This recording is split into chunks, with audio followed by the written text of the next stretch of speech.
Allez, on a Alexandre qui est avec nous. Bonjour Alexandre. Bonjour, vous allez bien? Très bien Alexandre, merci d'être avec nous sur Europe 1. Merci à vous. Ça fait plaisir. Déjà, merci merci d'animer encore nos soirées. Merci. Ça fait plaisir. Franchement, on se régale. Ce soir, ça va secouer. Hein. Toujours. On regarde sur MyCanal. Voilà, comme ça au moins. J'adore, quel beau groupe. Ouais, magnifique, on se régale. Merci bonjour à tout le monde. Merci. On se régale. Alexandre, je sens qu'il va être d'accord avec moi. Ah oui, moi je suis totalement d'accord. À un moment donné, on fait qu'aider, mais peut-être nous aider, peut-être nous citoyens français. On parle toujours d'aider les gens, voilà, la guerre, etc. Et je veux dire, dans ce pays, on aide tout le monde sauf les Français. C'est la règle d'or. Exactement. Il devrait le mettre, pas sur un monument. On aidera tout le monde sauf les Français. C'est le meilleur adage. C'est exceptionnel. Mais moi, je voulais réagir sur un point que tu as parlé vendredi concernant, ministre de l'économie, tu vois. Oui. En parlant de Monsieur le Maire, parce que je sais pas si vous vous rappelez, on va remettre un peu les choses dans le contexte. Il avait dit qu'on coulerait l'économie russe en 5 mois. La seule chose qu'il a réussi à couler, c'est lui. Voilà, exactement. Ouais. Et puis là, on a endetté le pays de je sais pas combien de milliards. Mais par contre, là, lui, il est prof en Suisse. Ça pose pas de questions. Personne réagit là-dessus, tu vois. Et moi, ça m'embête. À un moment donné, pourquoi? Ouais, je sais pas. C'est de la responsabilité. C'est pareil quand ils te disent on engage la responsabilité du gouvernement, le 49.3. Mais on se base sur quoi là-dessus? Est-ce qu'on vous rendez des comptes à la fin du quinquennat? Comment ça se passe? Est-ce qu'on fait des saisies sur salaire comme nous on nous fait quand on paye pas une amende, vous voyez? Non, il y a un truc qui me dérange. Au-delà de ça, moi, ce que je pense, Alexandre, c'est que c'est ce que vous avez dit au départ, c'est que vraiment, le problème qu'il y a, c'est une question qu'a posée Olivier d'Artigol tout à l'heure. Est-ce qu'on a des moyens de dire ce que dit le président de la République? Je ne pense pas. Je pense qu'aujourd'hui, on n'a pas les moyens de le dire. Et je pense que dans votre question, il y avait la réponse, Olivier d'Artigol. En tout cas, il pourrait prendre un ton un peu plus nuancé et aller sur une proposition de paix dans laquelle la France trouve un siège, un strapontin, plutôt que d'un sentiment qu'il va tout réussir par lui-même, ce qu'il n'a pas réussi à faire depuis 2017 sur les enjeux européens, alors qu'il avait pu dire des choses qu'aujourd'hui sont justes, en fait. Sur le niveau d'armement, il y avait une question dans notre pays. Nous sommes passés de 37... mais avant, il n'était pas pour. Je vous rappelle qu'il a viré... il faut lui accorder... Il a viré Pierre de Villiers parce que... Il vire Pierre de Villiers, mais il dit quelque chose de juste, mais il augmente le budget de la défense. On passe de 37 milliards en 2017 à un peu plus de 50 milliards aujourd'hui. Donc il y a un effort quand même qui est fait. Oui, il y a un effort, mais il n'est pas né. Ça sert à rien de faire des petits efforts. Des petits efforts, plus des petits efforts, plus des petits efforts. Il a quand même doublé le budget des armées. Il faut quand même le dire, il a doublé le budget des armées. Je vous le dis, on ne sera jamais prêt. On est prêt pour rien. Alexandre, merci Alexandre. Alexandre, qu'est-ce que vous pensez de ce que vient de dire les gens qui sont là? Qui sont ces gens? Qu'est-ce que vous pensez de ce que... Excusez-moi, ça a coupé. Moi j'aurais préféré que ça coupe, vous savez. Entendre ça. Franchement, j'aurais préféré que ça coupe. J'aurais préféré passer sous un tunnel, Alexandre, je vous dis la vérité. Merci Alexandre d'avoir été avec nous sur Europe 1. Merci à vous, merci beaucoup. Un gros bisou Alexandre. Gros bisous à tout le monde, merci. Merci. Il y a John. Salut John. Oui, bonjour. Merci John d'être avec nous. John, vous êtes du Var? Exactement. J'adore le Var. Je sais. Je travaille pas mal près de chez toi. Non, c'est vrai. Chez moi. Où ça Pas loin dans le golf. Beaucoup dans le golf. Ah, d'accord. D'accord. Moi, je suis plus dans les. Je suis pas tellement dans les golfs. Je suis plus dans les. Greens. Dans le golf de Saint-Trope, c'est moi, c'est ça que je parle. C'est ça qu'on appelle le golf chez nous. Je sais, je rigole. J'avais compris. John, vous faites quoi? Je fais plein de trucs. Je travaille dans les télécoms et chez Enedis. Ah, d'accord, très bien. Très bien. Vous devez être bien dans le Var. Exactement. Il fait quoi qu'aujourd'hui il pleut, mais d'habitude il fait bon. C'est pas grave ça. Même quand il pleut, il fait beau là-bas. Exactement. Non mais c'est vrai. C'est comme Valérie Benaïm. Même quand elle est fatiguée, elle est en forme. Ouais. Merci. C'était justement par rapport à ce qu'elle a dit que... John, j'aimerais bien que vous disiez ce que vous pensez de Valérie Benaïm. Moi, je pense que vous êtes d'accord avec moi, John. Il faut que tu la vires. Allez-y, John. Allez-y. Il faut, je sais pas, en plus, je suis un sauvage.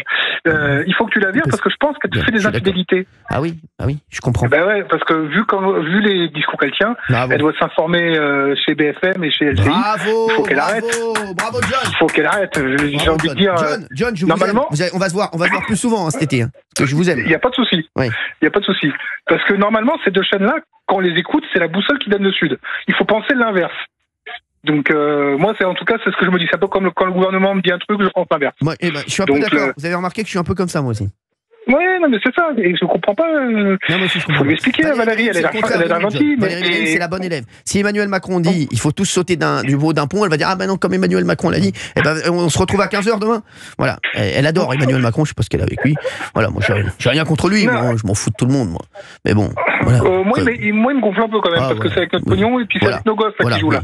Moi j'aime les. Moi je vois que les résultats en fait, John.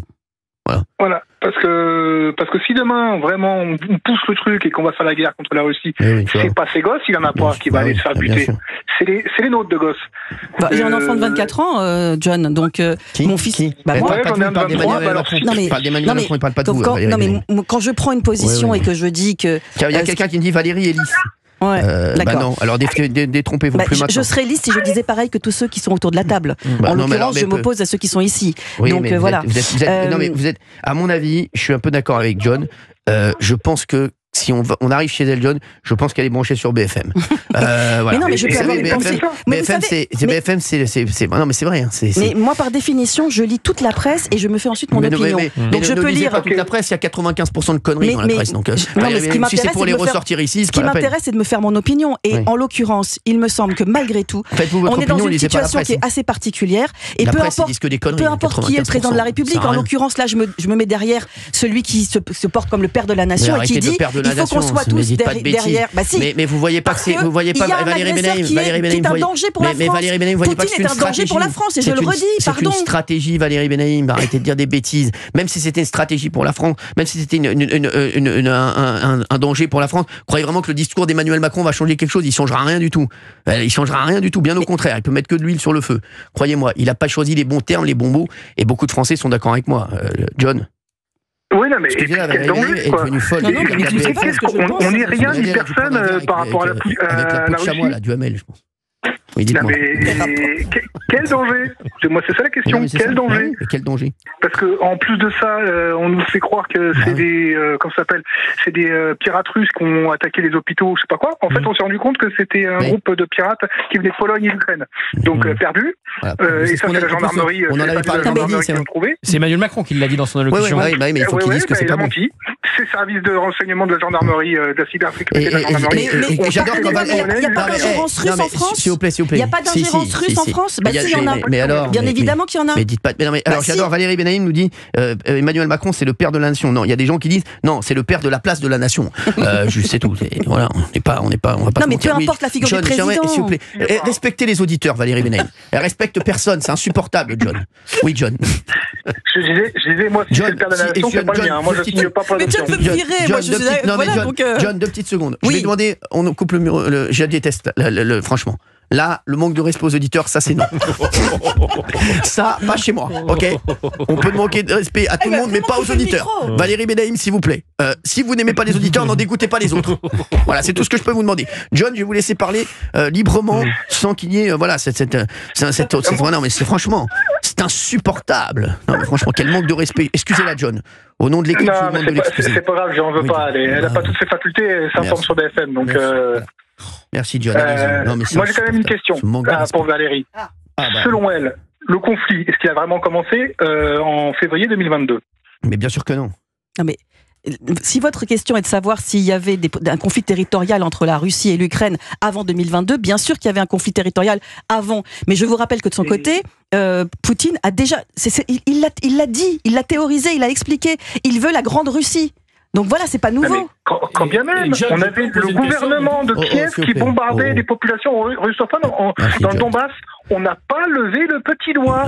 On les a laissés se faire massacrer. Il y a 15 000 morts là-bas. Il faut aller voir les reportages d'Anne-Laure Bonnel. Elle y était sur place. Elle l'a vu, les massacres, les gens brûlés vifs. Le gouvernement de Kiev qui disait que ces gens, nos enfants iront à l'école, les leurs vivront dans des caves. C'est comme si nous, on attaquait une partie de notre pays, je sais pas, moi, tiens, le Var, par exemple, et qu'après, on gueule après l'Italie parce qu'ils viennent nous défendre. Mais alors, je voudrais dire juste un truc, John. J'aimerais avoir votre avis et j'aimerais avoir l'avis des gens autour de la table. S'il vous plaît, on respecte. On respecte. On peut être en désaccord. Oui, mais avec les auditeurs, on respecte les auditeurs. Hein, franchement, c'est la règle d'or ici. Olivier d'Artigol, si vous ne respectez plus personne, c'est votre choix. Hein, mais ici, on respecte les auditeurs. John, excusez-les. Vraiment, non, mais je vais vous dire, John, je vais serrer la vis. Sachez-le. Vous avez bien raison. Non, mais je vous le dis. Il y a beaucoup d'auditeurs qui nous disent cette phrase. J'aimerais que vous réagissiez là-dessus. Poutine est moins un danger pour la France qu'Emmanuel Macron en le provoquant et en utilisant les mauvais mots. Qu'est-ce que vous dites de ça? Non, vous n'êtes pas d'accord. Voilà. Non, Emmanuel Macron n'est pas un danger. Non, mais c'est ce que je vous dis, ce qu'ils disent les gens. J'entends bien. Mais j'aurais aimé poser une question à John. John, alors il n'a pas du tout envie de vous parler. Il n'a pas du tout envie de vous parler. John, il y a Olivier d'Artigol qui voudrait vous parler. Allez-y. Est-ce que, John, vous soutenez l'intervention militaire des Russes contre l'Ukraine, l'invasion? Je sais pas comment me positionner. Pas plus que ce qu'on a fait en Libye, pas plus qu'on a fait en Irak, pas plus qu'on a fait en Afghanistan. Pour moi, c'est du même ressort. Si ce n'est que quand c'est nous qui intervenons, on est pour la paix et la démocratie. Quand c'est la Russie qui fait la même chose que nous, on les considère d'envahisseurs. Non, mais c'est bien, on a fait la même chose. Vous dites ce que vous pensez, c'est bien. On a fait la même chose en Libye. On n'avait rien à y foutre. On est allé foutre le bordel. On a fait pareil en Afghanistan. Ça n'a rien changé en plus. Ça peut empirer le truc. Mais vous voyez il est intervenu pour défendre des populations russophones. Il y a une volonté impérialiste. Il y a une volonté de conquête. Nous, on n'a pas voulu s'installer en Libye. Je suis pas sûr. Ah oui, voilà. Alors, Nicolas Sarkozy n'a pas voulu s'installer en Libye.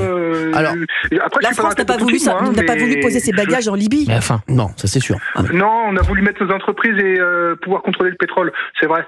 C'est pas nos bagages. C'est vrai, on s'est pas installé en Libye, mais peut-être qu'on a voulu récupérer une manne financière qui n'était pas à la base. Parce que Poutine ne veut pas les minéraux, les minéraux, c'est ukrainiens, les terres rares. Ah oui, on est d'accord. Tout le monde fait ça. Des terres rares. Et vous croyez que les Américains, ils ont financé l'Ukraine pourquoi par bonté d'armes? Qui veut du tarama. Bon, allez, Olivier d'Artigol, calmez-vous s'il vous plaît. Merci, John. Juste parce non, mais on est pressés, les mecs. Non, mais je peux pas là, j'ai 30 secondes. Le hacker des hôpitaux, c'était bien, le patron des hackers, c'était bien un russe. C'est Emmanuel Macron qui le dit dans son allocution. Il a les renseignements de la DGSE. Je veux bien qu'on conteste tout ce que dit Emmanuel Macron. Vous avez eu votre info quand même. Vous avez eu les Ukrainiens. Ah, les Ukrainiens. Ah oui, il s'appelle Dimitri Korojev, le patron russe du groupe hacker. Vous regarderez ça de Gauthier, vous nous dites ça dans un instant. Merci John d'avoir été avec nous sur Europe 1. Pas toi, c'est moi.